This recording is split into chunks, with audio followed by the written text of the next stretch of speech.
Start, Warren. Okay, why don't you introduce? Okay, Why sure. don't you introduce me and then introduce yourselves? Okay, sure. Thanks. Well, welcome to Taipei Discussion and Learning, Warren. Everybody here. This is Alex on this side. Sorry, say your name again. Jiachun. Why don't you say your name? I'm Gil. Angel. Gil. Sonia, and I'm Ethan. And just to tell you guys, I've been following Warren on his YouTube channel for about a year. And I think I first contacted you maybe 6 months ago or longer. And but back at that time, we weren't sure if we could even get Skype here. So we finally got that tested. And then just recently I asked you, and you've always been very interested, and we're very excited. I think we don't really know a whole lot about Buckminster Fuller and the kind of topics you're going to cover. So it's going to be very informative to us. Okay, I think I didn't prepare a speech today. What I have is about a few sentences worth of notes. That's fine. Just so I could talk in the beginning about this thing. What I'm most interested in doing personally is figuring out what the future trends are going to be. And in today's society, we're looking at trends which are of the shortest nature. And they do not consider organizing information correctly. They do not consider history. And a lot of what we're seeing is sort of a knee-jerk reaction to little bits of news events. The problem with that being that much of the news is brought to us by a very few corporations. So I have a training in accounting and economics. I was a vice president of a brokerage technology company, and after 2001, I decided just to figure out where the world was going.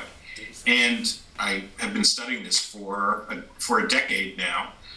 And what I found basically was a framework that would help me think about organizing information better, which I called the Fuller model, based on a book by Fuller called Comprehensive Anticipatory Design Science, Critical Path. That's the name of the book, but that's the theory. And he talks about things such as trajectories, which is where have you been and where are you going? And if you look at a long enough time horizon, you can start to see some of these trends from where we were to where we are going. And you can also see a structure. But I'm going to start, that's where I'm going to be headed in this talk. But I'm going to start just from my notes in one place, and I'm going to tell you what I was thinking about before I decided to just give this talk to you. And this I had to write down. So I'm thinking about, in my long view, the Qing Dynasty, with China moving from time to time from local to a very large empire, and then to local again. Would you agree with that? Some of these guys have studied a lot more than I have, but yet there were centralized governments, and then they tried to bring everyone together, and then the groups fragmented off, and a different group became the emperor, and they tried to bring everyone together. And then it closed, and then Right, we had many different parts of China, and then we had China unified in various unifications and split-ups. Then we had Japanese invasions, we had war, and when I'm looking at this, trying to think about what might be relevant to you, I know what I think is the most relevant to you, but I just want to outline some more of what I was thinking about. I was thinking about Sun Yat-sen, 3 principles, as it relates to both the Republic of China and the PRC. Chiang Kai-shek, I was thinking of, and I don't know how to pronounce his name, but your president is Ma Ying-jeou? Joe. How do you pronounce it? Joe. Ma Ying-jeou. So he has no reunification, no independence, and no war. And that's what I understand about some of his platform. He has a 633 platform. In the U.S., we have a politician, Herman Cain, who was running on the Republican side with a 666 platform. And if you notice how politicians think, they're thinking alike, but they're not doing very much. I'm thinking about the Boxer Rebellion before I'm talking to you. Yeah. Because when I'm talking about the Boxer Rebellion, that's the first war where the U.S. was actually in China. It was one of the great powers. And then I'm thinking about Smedley Butler, who people in the U.S. know as saying that war was a racket. But he was one of the soldiers involved in the Boxer Rebellion. I'm thinking about Mao and the Red Book. Hu Jintao, Korean War, and then I'm talking about people of a long history, and I would say China, India, Greek, Hebrew have long histories. You're talking about a time horizon that's very long. And what I'm looking at is trajectories of very long time horizon.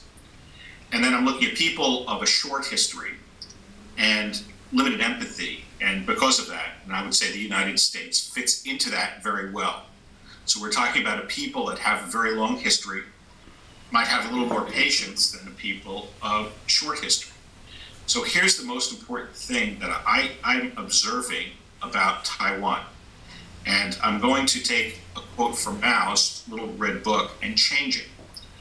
And he basically said that all reactionaries are paper tigers. And I'm going to say that all empires are paper tigers, superficially powerful, but prone to overextension, leading to sudden collapse. And in that regard, the US is a paper tiger. And I think it's going to have a tremendous impact on Taiwan. And this is the most important thing that I was thinking about. I know it's off the topic of the Fuller model, but the most important trend I think that you need to think about, and what the Fuller model is about, is critical thinking, is organizing information and trying to come up with conclusions, is that the United States today is perceived as a great empire, and it can be basically seen as being very dangerous to its enemies. So the United States is a great empire that on the surface looks very dangerous to its enemies. But if we think about maybe Confucius a little bit, perhaps in the near future, and I think this is true today and will become more true tomorrow, is that the United States is and will become very dangerous to its friends. And I think that's something that everyone in Taiwan needs to consider. So what I'm saying to you is, if I was from your perspective, the United States could be a dangerous enemy, but in the near future, the United States is and will become more dangerous to its friends. Now, when Fuller was talking, that's my main point today to you, because I think it's the most important takeaway that you might want to have. And if that was a message you would want to spread, that's the message that I would spread. And I don't know if this message has been covered anywhere else, has it? There are conflicting viewpoints in the media in Taiwan. There are people who are very aligned towards government in the United States, and people who are more inclined to be aligned towards government in China, and others who are aligned to neither. Right. Well, I think that the United States is a dangerous enemy presently, but it's a more dangerous friend, and that's what I'm trying to say. And it is truly an empire. When you look at the trajectory of the United States, we're looking at a corporate system which was put in place when the corporation was first constructed in the 1500s and early 1600s. And this corporation idea was a construct to allow people to extract selective interest by manipulating laws to specific advantage. And that's the way that law works today. Laws have been written to specific advantage, in many cases, the corporate advantage. And we're at the point where that corporate system is failing. And when you look at the United States, there are two major vulnerabilities.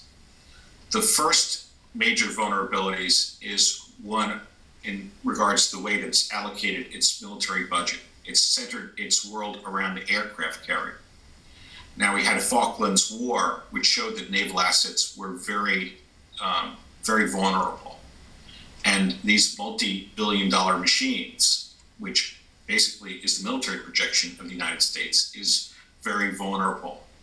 And that is not something that is being discussed anywhere. That's partially why the US is a paper tiger.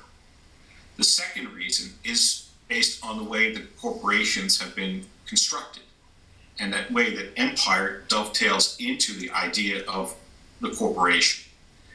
because the United States has a reserve currency, but it's not doing anything responsible to keep this reserve currency in place. It's accepted for trade worldwide. I know there are some countries which are looking to leave the U.S. as a reserve currency. And people think that the reserve currency is, they don't understand how it's backed, because there's never settlement of debts between the U.S. and China, between the U.S. and Arabian states. And that's a key indicator of empire. But in many respects, the reserve currency is collateralized by energy, which is collateralized by U.S. military strength. And we're watching a period of time, we're looking at a period of time where the U.S. cannot afford its empire, and it cannot afford to abandon it. And that's another reason why the U.S. is a paper tiger. And these trajectories, which I'm talking about, have occurred over a very long period of time, from the 1500s, and you can see how empire has basically transferred and transited that period of time all the way up to the present. When you look at Chinese history, you can see a different kind of empire, sort of a land empire, where the U.S. is a sea empire, much the same as England was a sea empire. And after World War II, we did see the baton being passed from one empire to the other. So when I'm looking at the critical path, where does he start off, Fuller? Now, Fuller starts off with a rough chronology of history to show you how that history has been exploitive in terms of the corporate model. And presently, we're thinking in terms of ideologies. And that's a very magical type of thinking, that I'll adjust my ideology, I'll change my interest rates, and everything will align magically. And that's some of the thinking of two people in particular. One is Adam Smith's invisible hand, but he was talking about the magic of an economic system and an invisible hand allocating things magically. And he was doing so at a time when economics wasn't even considered.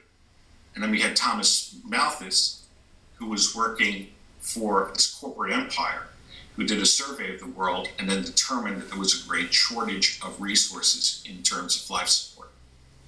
And maybe, just maybe, some of the economic systems we have and some of our accounting systems are not correct, because we're not really accounting for the truth. And the truth that we're not accounting for is this idea of law and how law has been applied, usually with the rule of the gun being the final arbiter in how issues and concerns are resolved. And when you look at the world today, you look at a map, and the map itself that we're using is a distorted vision of what the world looks like. So what Fuller decided to do was to redefine the map by scaling all of the countries correctly and by peeling them back as if it was an orange. And he designed a map called a Dymaxion map. And lo and behold, all the countries which look geographically large are much smaller than they appear. And the connections between the countries become much more visible. And you could see via his map, his projection, okay? I'm just gonna try to show this to you. I don't know if I can. Hold on a second.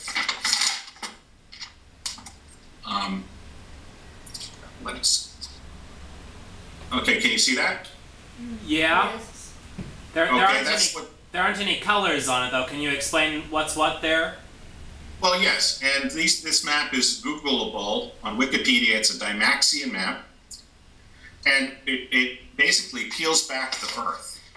And what you do when you peel back the Earth is you find that there is a great area of land, we call it the Great Landmass, which runs from the tip of Europe all the way into Asia, where China is, and all the way down to the southern tip of Africa. And you see connections between countries that didn't exist. And in this great landmass, we've seen contention over the ages as people have sort of fought it out and traded over this great landmass. We've watched trade routes evolve over this great landmass. And then alternately, we've seen sea empires. And in these sea empires, we see also little islands, of which the United States is one. It has connections through Antarctica to the Great Landmass, has connections to South America, but in many regards it's isolated, with England also being an isolated island empire. So when you look at this map and you study it, what you see are historic trends that happen over and over again. And these are trends on the great landmass of empires looking to express themselves and empires falling apart. And then in terms of the sea, we see the same construct with empires trying to apply themselves and then get destroyed later on. And the greatest sea empire was the British Empire. And the US is an extension of that. And that trend has been going on for a very long time.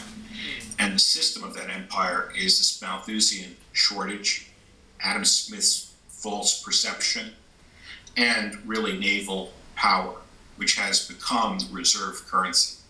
And today everyone is thinking in terms of finance, but they're not thinking in terms of what does the map look like?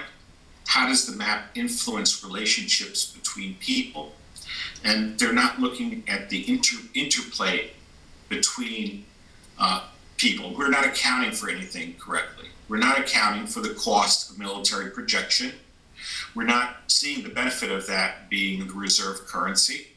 We're not seeing the benefit of a sea empire to everyone, even those people that are oppressed by it, because the sea empire is a stabilizing force for trade and for human interaction worldwide. And we've watched the world on a trajectory go from a local place to a global place.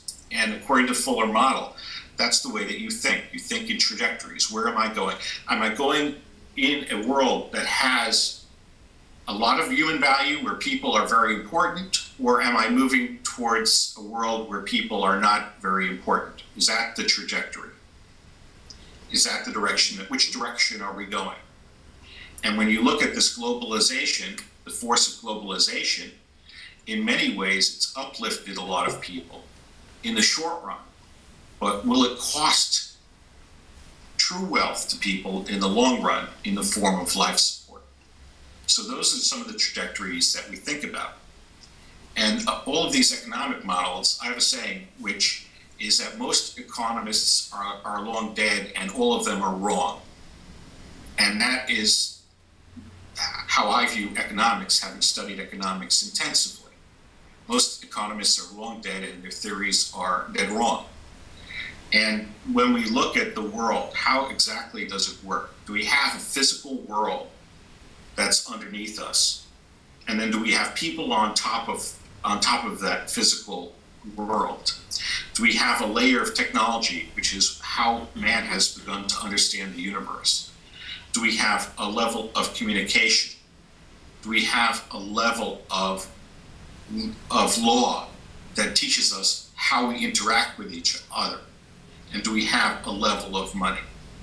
And as the United States becomes a paper tiger, you can see here domestically the breakdown of money in a great financial crisis, which is happening worldwide. And you can also see a great breakdown in the rule of law. And in a corporate system, communication has become transportation. We're seeing a breakdown in communication as well. And these invisible forces that no one understands are a parallel to what nature designs. So when we are looking at the one-dimensional view of economics in a flat land, where squares and circles, the edges and points interact with each other in a two-dimensional, non-dynamic model, perhaps our human and economic systems interrelate together to form some sort of structure. And could it be that these trajectories intersect in some ways? Now, I've described to you an economic model of layers that are one on top of each other. And I'm saying that the top layers are breaking. We're seeing money break, law break, and become selective, as it always was in the empire model of the 1500s moving forward. That's the way it was done. And in the Middle Ages before that. But perhaps all of these different elements that I've described are not layered so neatly in a cake. And instead, perhaps they are part of a structure of trajectories which are intersecting and then naturally forming some self-supporting system. A system that we see the surface of because our minds work in a flat land. We see things such as U.S. military projection, and we see things such as the corporate model. We understand the news, or do we really? And has anyone thought about how this all interrelates? What exactly is wealth to you? Is it your family? Is it that human capital that is so dehumanized presently? Is it your access to life support and energy? For in this crisis, we are watching energy and life support becoming more remote for more people worldwide. And could it be that empires don't die in their center out, but die at their extremities in? And could that possibly be the breakdown crisis that we're seeing in the Middle East, North Africa, being described to us as falsely by the breakdown in media as the Arab Spring? So is that really the shortage of life support that is being expressed in areas that the media is telling you is having some sort of renaissance? No renaissance at all, as people are less concerned with their leadership and more concerned with the food on their table, which has been at issue in China over decades and centuries. So by using tools such as structure and trajectories, a different view of the world can come into focus, with the true value being that of life support, with all our accounting now based on depletion and the easy access to things rather than the replacement of energy. I recently spoke to fellow Charles Biederman, who is a financial analyst in the United States, and I have a library of interviews on wepollock.com as well as some analysis. And Charles Biederman saw Buckminster Fuller in a presentation with a fellow named Werner Erhard. And Erhard talked about personal responsibility. He said that that is the key to everything. And this person, Biederman, formed a firm called Trim Tabs. And what he said that on a great structure such as a submarine, tiny units called trim tabs can adjust the direction of a great weight or a great momentum or a great trajectory, these little trim tabs. And by taking personal responsibility, we become these trim tabs. And by being responsible, perhaps we shouldn't take everything that's force-fed us in the media, a corporate media, part of the empire system, part of the control of information and the breakdown of information, part of the empire. Perhaps we shouldn't take that on face value and become better critical thinkers about where things are and where things are going. The arbiter of fact being history and the connections that people have over land and over sea. And I think that's, I just paused to record that, but I think that is what I'm trying to describe to you today. It sounds great. Do you want to take some questions, possibly? Sure. I mean, just sure. Do you want to discuss it first, or? I think you can continue as long as you have what to say in this particular speech, and then we can come up with questions a bit later. Well, I really didn't have a speech, but I just had just this little bit of notes. Yeah. And that was just everything else that I've talked to you about. The Fuller model has been extemporaneous. So I just wanted to talk to you about trying to get a long time horizon and to look at things and ideas with a little bit of empathy. And right now, we're all victims of our own reasoning and also of a corporate controlled media. And the way to back out of that lockdown of information is to look at history and to look at that map. And, you know, when I read this book, The Critical Path, there's three books that are there. Grunch of Giants, which is an easy to read book. There is Critical Path, which is a somewhat harder book. And there is Synergetics, which is the most hard book. It's a listing of some of his theories over life. And then Spaceship Earth, which is a word which he coined. And there are a lot of words in our lexicon, in our dictionary, that Fuller has actually coined. But when you look at this book, he has a chronology of scientific discoveries. And he calls the accumulated knowledge of mankind artifacts, where we're building a society layer on layer on layer on layer of the accumulated knowledge of man's understanding of the universe, which we say is science. So as we're getting smarter, we have a greater understanding of how the universe is structured. So part of his thinking was, as an architect, to say, okay, how is the world structured? So when I looked at his work, I found a single sentence in Synergetics which talked about the economy. And I said, gee, you know, look, the economy is going to be man's behavior, because I was taught about socioeconomics. Now the term is time and space, but I was taught in the earlier days about utopian economics and socioeconomics. So wouldn't economic behavior be a natural behavior, and wouldn't it be the behavior of humans, something that none of us really can understand? And then we naturally look to assemble ourselves in structures and to arbitrate our differences. Sometimes we can talk to each other, and most times we need to fight with one another, each not being empathetic to the other. And that's basically what I found, is that by studying some of the books in individual passages of Synergetics, I could find out exactly what he was talking about. And what he did, basically, besides designing the geodesic dome, besides coining the term Spaceship Earth, and he basically decided to invent his own vocabulary, where the words that he wanted to express himself with weren't available. He made up his own. One of those words is ephemeralization, which is becoming more efficient, resource efficient, using less material. We see that in our daily lives, but we never really consider that we basically become more efficient through technology. We used to have, burn wood.